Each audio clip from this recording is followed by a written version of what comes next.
Hola, muy buenas a todos y a todas. Hoy vamos a tratar una cuestión crucial evidentemente para la vida, ¿no? Si no, ¿para qué? Que es la cuestión del dolor, que es la cuestión del sentido del dolor y de su importancia en nuestras vidas, entendiendo evidentemente la vida como una vida moral. Y es que la cuestión del dolor ha sido una cuestión fundamental a lo largo de toda la historia de la humanidad. Al final, en nuestra vida, lo que nos encontramos seguro es, aparte de la muerte, el dolor. Y vivir el dolor, vivir en el dolor, es muchas veces insoportable si no le damos algún sentido, ¿no? Yo, como os digo, trataré este tema en relación a qué papel o qué sentido o qué no sentido tiene el dolor en relación con la formación moral de nuestra persona. O sea, en la formación de nuestra persona como persona que quiere el bien y no el mal. Por ello, la pregunta por el dolor es una pregunta que nos remite a la pregunta por el bien. ¿Qué es el bien?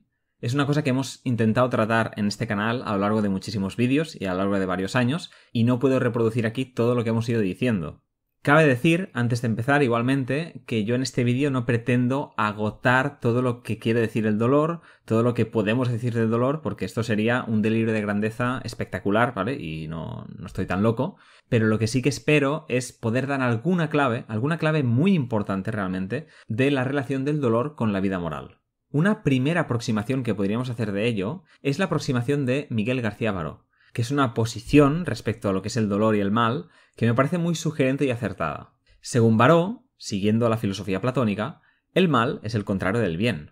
El problema está en entender el mal como el dolor. O sea, el problema está en entender que el mal se identifica con el dolor, que es solo el dolor. O que el dolor es el mal, dicho de otra manera. Si hacemos eso, si pensamos que el mal absoluto es el dolor, que aquello de lo que tenemos que huir, que aquello que no tenemos que buscar es el dolor, porque eso es el mal, entonces nuestra vida estará dominada por el temor. El miedo será la característica principal de nuestro carácter, porque será lo que moverá nuestra conducta. Pero el mal, realmente, nos dice Baró, siguiendo a Platón, no es el dolor, sino que el mal es algo que me hago yo a mí mismo. Es algo que solo nos podemos hacer nosotros a nosotros mismos.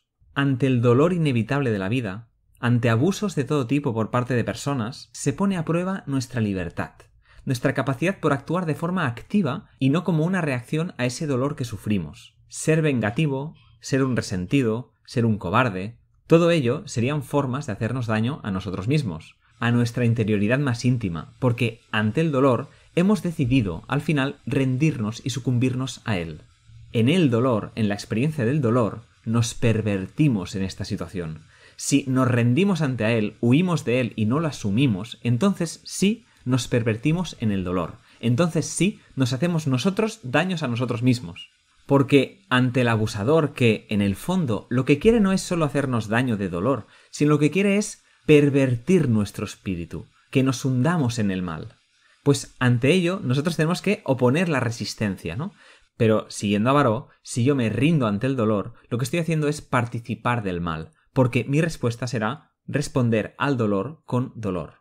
Por un lado, entender que el mal no es el dolor, sino que lo es, en cambio, el mal moral, y entender también, por otro lado, que el mal que se nos puede hacer, en un sentido último, es el mal que nos hacemos a nosotros mismos, son dos cosas que están en la base de nuestro crecimiento moral. Y nuestro crecimiento moral, claro está, no puede estar dominado por el miedo, sino por la búsqueda del bien, por el querer hacer el bien.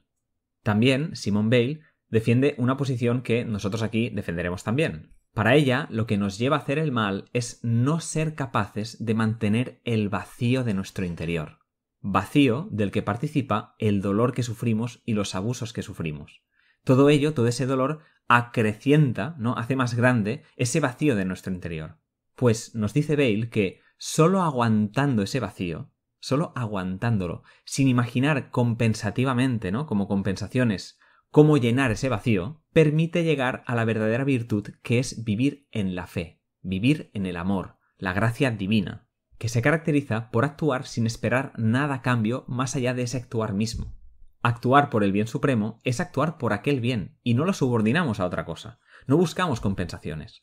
Por ello es importante aguantar ese dolor, ese vacío, ¿no? Y no buscar la compensación, que es en el fondo, el buscar compensaciones, una forma de no saber actuar por el bien.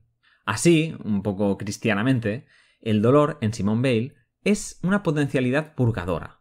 Un dolor redentor, purgativo, puede serlo, ¿no? Puede ser purgativo, salvífico. Porque el dolor nos pone insistentemente ante el vacío.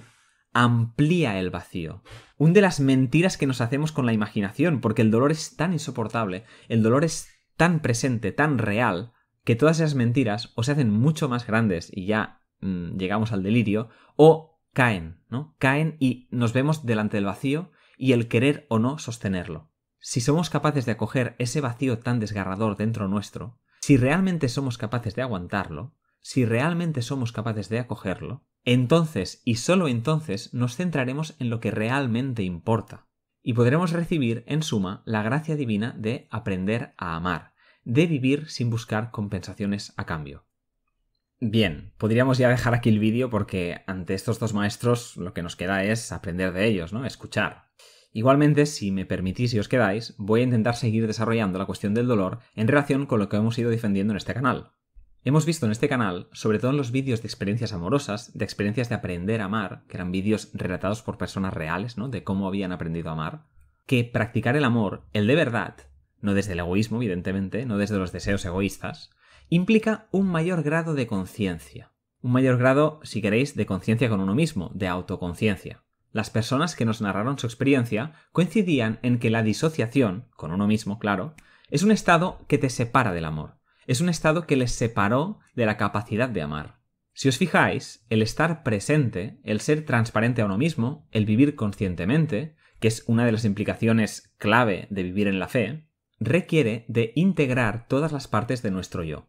El proceso de aprender a amar y de aprender a ser mejores personas es un proceso en gran parte de unificación. Así le vamos a llamar, unificación. Una unificación que le corresponde la transparencia con uno mismo y la congruencia con nuestros actos, ¿no? O sea, el actuar de forma unitaria, ¿no? Sin una escisión dentro nuestro. Y aquí ya vamos al punto clave respecto al dolor. En efecto, negar el dolor, negar nuestro dolor, no mirar de verdad el dolor a la cara, no sostener ese vacío, como diría Bale, es un acto de disociación, de apartar una parte de mí, de apartar una cosa que surge de mí, el dolor. Yo puedo huir del dolor sin acogerlo, huir de mi dolor sin acogerlo, ya sea mediante el autoengaño, que como veremos es casi lo más habitual, o ya sea también con la sobreestimulación, ¿no? Que me lleva a la inconsciencia. Por ejemplo, pues mirar el móvil cada 2x3 es una forma de sobreestimulación. Todo ello es una forma de disociarse de uno mismo, porque cojo una parte de mí y la aparto, ¿no? Es eso. Y evidentemente esto está completamente relacionado con la vida cobarde, ¿no? El cobarde no es capaz de asumir ese dolor. Y claro, es cierto, el dolor que nos ha tocado vivir, por desgracia, en nuestra vida puede ser asfixiante, incluso puede llevarte a la muerte. Y mirarlo de verdad, ser consciente de ello, es peligroso. Sí, completamente peligroso, pero es un peligro necesario para esa unificación. Sin asumir ese riesgo brutalmente desgarrador, ¿no? Que es vivir consciente de ese dolor, no se puede ni aprender a amar ni aprender a conectar con uno mismo. En este canal hemos defendido que el amor es el principio de la vida, lo que la hace brotar. Todos somos capaces de aprender a amar porque hay en nosotros, en realidad en el fondo, ¿no? En ese principio último, el amor. Pero justamente por ser nosotros libres, por ser nosotros seres conscientes, podemos apartar la mirada de allí e intentar hacer ver, intentar autoengañarnos de que eso no está en nuestro principio. Es decir, alejarnos del principio de la conciencia. Es así como tantas y tantas veces, tantas y tantas personas viven en una disociación. Una disociación que puede tener muchos grados, claro está, y que puede darse muchísimas manifestaciones diferentes. Pero al fin y al cabo, una disociación que te escinde, ¿no? Que no te unifica. Aquí creo que lo clave está en entender que la conciencia es dolorosa. Es dolorosa porque incluye en ella todo ese dolor de nuestra finitud. Y por muchos otros motivos, también. Pero bueno, el caso está en que el hecho que la conciencia, que la unificación implique dolor, ¿no? Es lo que posibilita que la cobardía nos aleje de ello. Que el querer unificarnos sea un acto de valentía, un acto de esfuerzo, un acto de conciencia, un acto de reiterado, ¿no? De estar reiteradamente conectando con uno mismo. Y me parece especialmente acertada una frase de Simone Weil. El amor no es consuelo. No, por lo que decía antes de Simone Weil, ¿no? No es consuelo, no es una compensación, no es algo que, bueno, vamos a soportar mejor ese dolor del mundo. No. Es luz, dice. El dolor no es consuelo, es luz. buscar el consuelo es una forma de mentirse. El proceso de aprender a amar, el proceso de vivir queriendo el bien, es doloroso, incluso desgarrador, porque implica, por un lado, conciencia de nuestro dolor, como estamos diciendo, y por otro lado, también la renuncia a esperar algo a cambio. Incluso esperar algo a cambio porque hemos sufrido mucho. No, es que ni eso. Así, el dolor nos empuja, ¿no? Nos obliga, nos fuerza a demostrar si realmente somos capaces de querer ser buenas personas. Y vemos que normalmente las personas que niegan su dolor viven en mundos paralelos, en inventos delirantes, surrealistas. Se creen sus propias mentiras, y lo sabréis, lo habréis visto muchas veces, por el pánico a tener que escuchar la verdad con el corazón abierto. O sea, es una mentira que huye del dolor. Y en esa cobardía, claro, no te tomarán en serio, porque no quieren tomarte en serio, porque necesitan mantener un seguido de mentiras alrededor de lo que les está pasando, ¿no? Y les ha pasado. Por eso los narcisistas son victimistas también, por esa invención, por esa inventiva, ¿no? De su realidad alrededor suyo. Pero por mucho que un victimista pueda parecer que sufre más que nadie, porque vive la vida un poco, ¿no? Quejándose, es una persona que prefiere sufrir y quejarse de mentiras que sufrir ante la verdad. El que niega el dolor, en el fondo, teme la verdad. Y sí, hay que aceptarlo. Decir la verdad a estas personas y en general vivir en la verdad implicará un dolor. Es como la sombra del bien, ¿no? O sea, el bien, hacer el bien, implica un dolor allí donde vayas. Porque el bien, de alguna forma, para poder acogerse, tiene que uno purificarse. En esa purificación es dolorosa. En esa purificación hay un enfrentarse al dolor. Por eso mucha gente miente y oculta la verdad a sus seres queridos, ¿no? Unos seres queridos que, evidentemente, yo creo aquí que no quieren de forma muy honesta, porque los mienten, ¿no? Son paternalistas con ellos. Si hubiera un amor realmente puro allí, no antepondrían que no sintieran dolor, sino que antepondrían el que pudieran ser libres, el que pudieran ser mejores personas, el que pudieran amar mejor ellos. Eso es amar realmente, ¿no? Y aquí, esta persona, ¿no? Que dice amar, en realidad no está poniendo el mal como el mal que uno se hace a sí mismo, el mal moral, sino que el mal lo entiende como el dolor. Y por eso, a toda costa, evita que las personas a las que quiere sufran, porque eso, para él, es el mal, es lo peor. El que niega el dolor, diría incluso Kierkegaard, es demoníaco, porque se resiste a querer practicar la verdad. En el autoengaño, de hecho, está el principio demoníaco. Está ahí, está el principio del mal. Y esto aplica también a querer negar el dolor del otro. Cuán típico es que las personas de nuestro entorno, que personas, ¿no? Incluso personas que diríamos que son las que más nos quieren, realmente no nos escuchen honestamente cuando expresamos nuestro dolor. Y procedan, cuando expresamos nuestro dolor, a ningunear ese dolor, diciendo que no tiene demasiado sentido, que no nos quejemos tanto, o también a no hacer más preguntas, porque mejor no ahondar allí. Al final, si lo pensamos bien, ¿cuántas víctimas necesita el autoengaño? ¿Cuántas mentiras a los seres queridos está dispuesto a hacer la persona que se autoengaña, ¿no? Para mantener ese engaño de sí mismo? ¿Cuántas personas estará dispuesta a someter para nunca pasar por ese momento de encarar la verdad? Los que niegan el dolor, niegan la verdad, y niegan con ello el bien. Por ello, los que niegan la verdad, los que niegan el dolor, son profundamente demoníacos. Temen la luz que implica la verdad. Temen la luz del amor, ¿no? Porque temen, en el fondo, asumir cosas que les empujen fuera de esa mentira en la que viven, que les empujen fuera de esa comodidad aparente en la que viven. Y hay una pregunta aquí que me parece adecuada hacerla y que me parece completamente desgarradora. ¿De cuántos abusos intrafamiliares, por ejemplo, han sido cómplices los propios familiares por no querer ver la verdad? Por no ser capaces de pensar como posible aquello insoportable, aquel dolor insoportable, ¿no? ¿Cuánta complicidad ha habido por esa cobardía de no asumir el dolor? En cualquier caso, como resumen de lo que hemos dicho hasta ahora, hemos dicho que no rechazar el dolor y no buscar la alienación de nuestra conciencia es un paso fundamental, clave, condición de posibilidad para la unificación de nuestra conciencia. Y ello, esta unificación, también es condición de posibilidad, un paso esencial, para querer vivir en el bien y en la verdad, que son en realidad lo mismo. Aquí nos podría surgir una pregunta que de hecho trató ya en parte Kierkegaard, que es la siguiente. ¿Por qué solo el bien puede unificar nuestra conciencia? ¿No? Porque estamos aquí haciendo una interrelación, ¿no? Una correlación entre querer el bien, unificar la conciencia, asumir el dolor, etcétera, etcétera, ¿no? Pues, ¿por qué es el bien lo que realmente puede unificar nuestra conciencia? Esta es una pregunta que al menos a mí me parece completamente clave para la vida. y para cualquier filosofía que se precie en verdad. Y también creo incluso que las religiones, al final, son en alguna forma una búsqueda de esa unificación en el bien. Así que, siendo esta pregunta tan grande, ¿no?, tan mastodóntica, responderla de forma rigurosa requeriría muchísimo espacio y no quiero hacer de este vídeo un tostón, además de que, bueno, hay cosas que tampoco tengo tan extremadamente claras a nivel técnico, ¿no? Y, bueno, no es la función de este canal, sino es un canal, en principio, más divulgativo. Así que intentaré simplificar un poco la respuesta a ello. Bien, para responder a la pregunta de por qué solo el bien puede unificar nuestra conciencia, vamos a partir, sin justificarlo, porque ya lo hemos explicado en otros sitios del canal, de que hay una ley moral, que podríamos llamar el bien, ¿no? Eso es la ley moral, que nos trasciende. Es un bien, una ley moral que nos trasciende, a la vez que se nos manifiesta en la conciencia. De hecho, es el principio de esa conciencia. El fundamento de nuestra conciencia es el absoluto, Dios, o también llamado el amor.